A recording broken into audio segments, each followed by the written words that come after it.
두 번째 김현희 기자 이야기입니다. 코너 속의 코너라고 얘기하죠. 사법농단 판사들을 공개하는 시간입니다. 오늘은 9번째 시간인데요. 매주 이제 김현희 기자가 시민들이 잊지 말아야 될 판사들을 소개하고 있습니다. 오늘 준비한 판사는 또 누구인지 궁금합니다. 두두두둥 발표해 주시죠. 아니 벌써 17번째, 18번째 판사예요. 그렇죠. 네, 맞습니다. 와, 네. 이렇게 많아요. 나 여러분. 그거 저거 없었으면 좋겠어. 빨리빨리. 진짜. 사실 아직도 갈 길이 아직도 갈 길이 많아요. 나 진짜. 문제인데요. 네. 예, 어쨌든 이번 주도 변함없이 두 명의 판사를 저희 시사인 636호에 실게 되었고요. 네. 이번에 말씀드릴 판사는 조희연 서울 북부 지방법원 부장판사와 성창호 서울 동부 지방법원 부장판사입니다. 판사로 재직한 지는 20년이 넘은 법관들이고요. 사법연수원 기수는 24기, 25기로 네. 딱 한 기수 차이예요. 그리고 같은 기간에 서울중앙지방법원에 근무를 했는데요. 2016년에 서울중앙지법에서 영장 전담 부장판사로 함께 근무를 했어요. 이 시기에 정은호 게이트와 관련해서 수사 기밀을 유출한 혐의를 받고 있습니다.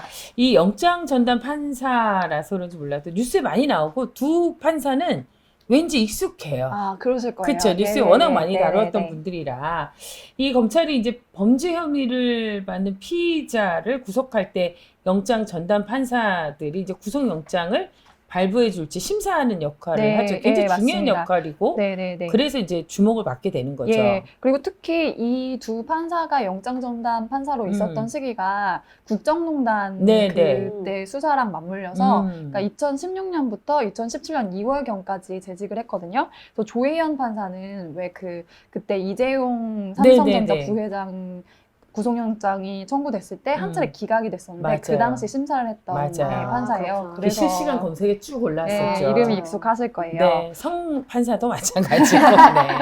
네. 오늘은 좀 굉장히 익숙한 분들이네요. 네, 맞습니다. 네. 그러니까 이렇게 사실은 우리가 많이 들어봤던 음. 판사들도 사법농단에 연루가 되어 있다는 거죠. 네. 그래서 그러니까 압수수색이나 계좌 추적 같은 것도 모두 이 영장 전담 판사들이 영장을 발부하는데 아무래도 구속영장 심사가 가장 중요하다고 할 수 있겠죠. 네. 그래서 주목도 받고요. 그리고 또 그러니까 그런 국정농단 사건처럼 주요 사건에서는 구속영장 발부 기각 여부가 하나하나 다 뉴스가 되잖아요. 그치, 굉장히 예. 중요한 문제잖아요. 이번에 조국 전 법무부 장관 그렇죠. 수사에서도 그게 맞아요. 굉장히 많은 사람들이 주목을 하고 그렇죠. 있는데요. 근데 이게 짧은 시간 안에 구속 여부를 결정해야 하기 때문에 상당히 일이 많이 몰리는 자리라고 해요. 그래서 법원 내에서는 극한 직업이다. 뭐 이렇게 그래요? 불리기도 한데요. 그 중에서도 또 서울중앙지법은 주요 사건이 많이 몰리기 때문에 영장 전담 판사들에게 이목도 쏠리고 심적 부담도 그만큼 더 크겠죠. 네. 근데 업무가 힘든 만큼 영장 전담을 거치면은, 그러니까 여기는 실제로 형사부에서도 그 평정이 좋은 판사들이 많이 간다고 하더라고요. 그렇죠. 좀 능력이 있고 유능한 분이 어느 정도 가셔야지. 인정을 받은 분들은 하시죠. 합리적으로 판단할 수 있고 그러니까요. 그래서 이후에 승진도 어느 정도 보장이 좀 되는 자리이고, 그래서 그러니까 저희가 앞에도 몇 번 말씀드렸는데 고위 법관인 고등법원 부장판사로 임명되는 비율도 높다고 합니다. 그래서 조희연 성창호 판사는 현재 지방법원 부장판사인데 이 사법농단이 드러나지 않았다면은 무난하게 고등부장으로 승진했을 가능성이 높은 그런 법관들이었다고 할 수 있죠. 그런데 이런 두 분이 이제 사법농단 수사에 이제 딱 걸린 거죠. 이리 오너라 이렇게 된 거예요. 네.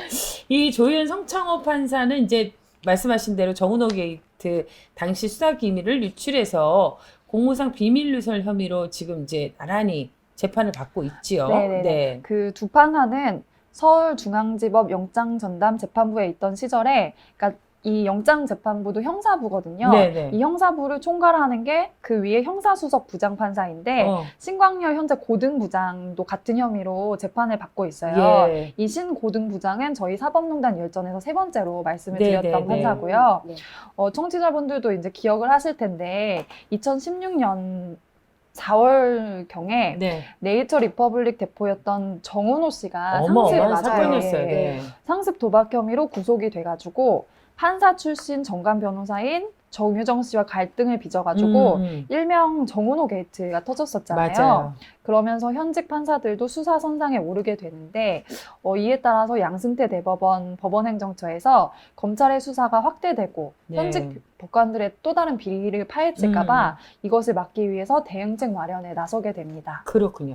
이게 이제 그 정은호 네이처 리퍼블릭 대표가 확실히 여성들은 또 이렇게 화장품도 사고 지하철에 매장도 엄청 예, 많고 맞아요. 그래갖고 예. 지하철 역마다 그래서 있었어요, 거의. 이 사건이 굉장히 왠지 이렇게 뚜렷하게 기억이 나고 왜냐면 길 가다가 너무 눈에 간판이 띄고 많으니까. 갑자기 급성장한 그래요. 그 그 그래서 회사. 여기 명동에서 항상 그 제일 비싼 땅값 맞아요. 1위로 꼽히는 예. 그 빌딩의 네이처 그래, 리퍼블릭 맞아요. 있잖아요. 예. 거기 외국인 관광객도 진짜 그러니까 많아요. 그래서 이 사건이 정말 영문도 모르게 맞아요.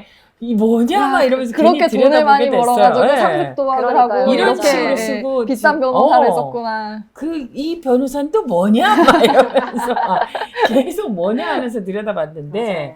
이 정은호 대표에게 뇌물을 받은 이제 부장판사가 실제로 이제 구속됐잖아요. 김수천 부장판사가 그렇게 됐는데, 그러니까 그런 식으로 검찰의 수사망이 법원으로 좁혀지는 것을 이제 법원행정처에서 경계를 하려고 한 것이죠.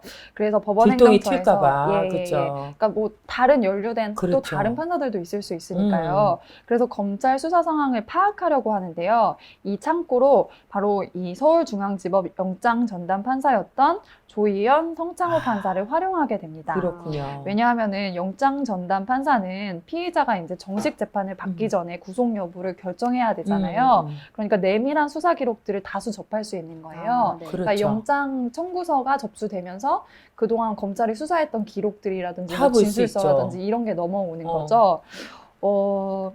이런 점을 이용해서 마타하리 임종원 법원행정처 차장이 예. 당시 서울중앙지법 형사수석 부장이었던 신광열 판사에게 영장 청구서와 수사 기록을 통해서 수사 상황 및 방향을 파악해라 이렇게 지시를 내리고요.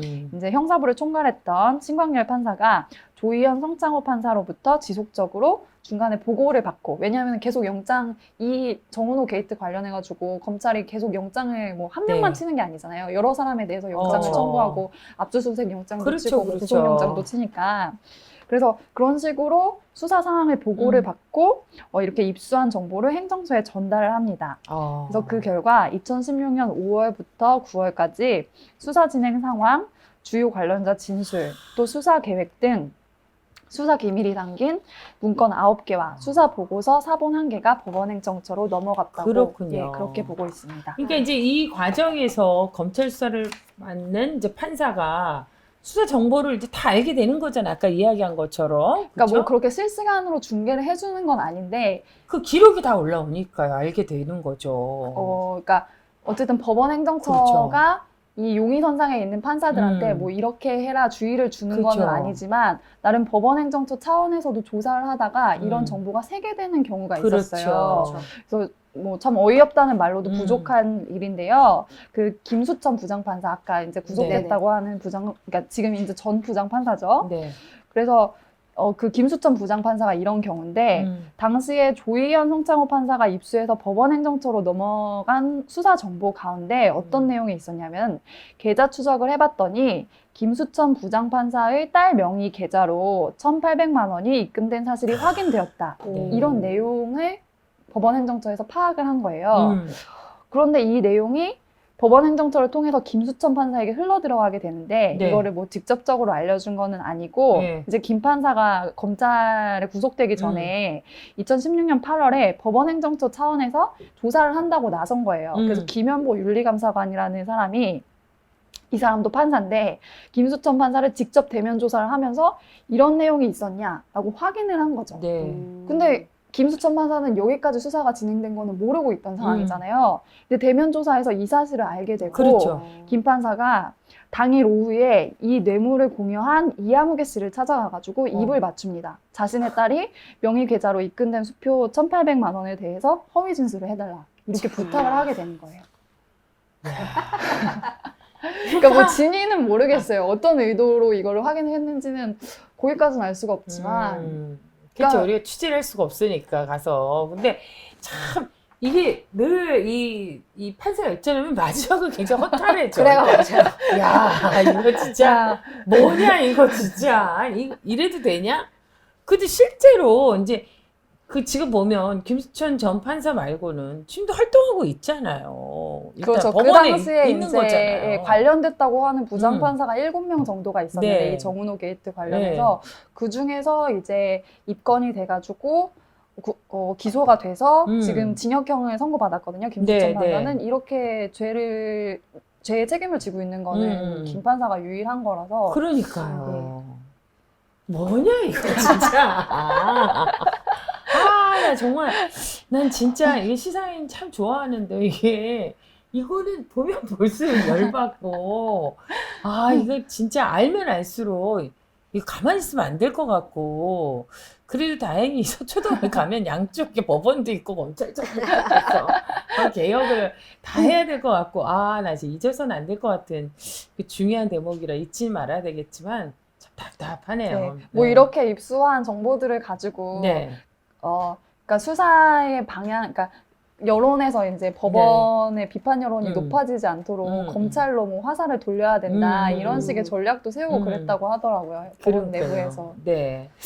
이 뭐 말은 대면 조사라고 하지만 이게 대면 조사인지 대면 코치인지 대면 모르겠지만 코치가 확실한 것 같아요. 그렇죠. 멘토다. 네, 맞아요. 멘토다. 네. 이제 법정에서 재판장이 아닌 피고인석에 앉게 된 이제 조희연, 성창호 판사 이 자신들이 한 행위는 범죄가 될 수 없다고 지금 주장하고 있는데요. 이 참 양심이 있다면 손을 좀 얹어봤으면 좋겠다라는 생각이 듭니다. 본인들은 그냥 자기들은 형사수석인 내 위에 상관한테 보고를 한 거다 이렇게 얘기를 하고 있는데 애냐고 진짜. 나 정말 여러분들도 아시겠지만 그 드루킹 댓글 조작 의혹 사건에서 김경수 경남도지사에게 실형을 선고했던 분이 바로 이제 성창호 판사 아니겠어요? 그래서 정치적인 기소라는 이제 논리를 펴고 있는데요. 근데 이제 영장실질심사에 제출된 수사 기록들, 뭐 형사 그 수석에게 보고하고 법원 행정처에 전달하라고 제출된 게 아니라는 건 이분들 빼고는 다 알지 않습니까? 참 어이가 없네요. 네. 아직 이 범죄 여부가 불투명한 피의자로서 이제 구속해야 할지 말아야 할지 결정한다는 게 굉장히 좀 엄중한 일인 것 같기도 한데요. 피의자로서 이게 참 과연 본분에 충실했는지 판사들 스스로가 제일 잘 알지 않을까 이런 생각을 해봅니다. 이 판사 열전을 통해서 이렇게 보다 보면 우리가 정말 사법부에 가서 재판을 받으면서 진실을 가린다라는 게 좀 진짜 내가 받는 판사는 누구인지 꼼꼼히 살펴봐야 될 것 같아요. 네. 시사인 살펴보시면서 이 사람은 아닌지 자꾸 이게 들여다보시고 확인해 보시고 분명히 그런 정보 제공의 목적도 그렇죠. 있습니다. 있죠. 그리고 사실은 판사가 신이 아니잖아요. 그러니까 부족한 인간의 죄를 가리는 일인데 그렇기 때문에 더 절차가 중요한 거죠. 근데 그런 원칙들을 어겼다는 점에서 사실은 정말 크게 뭐 작게 볼 일이 아닌 거죠. 그렇죠.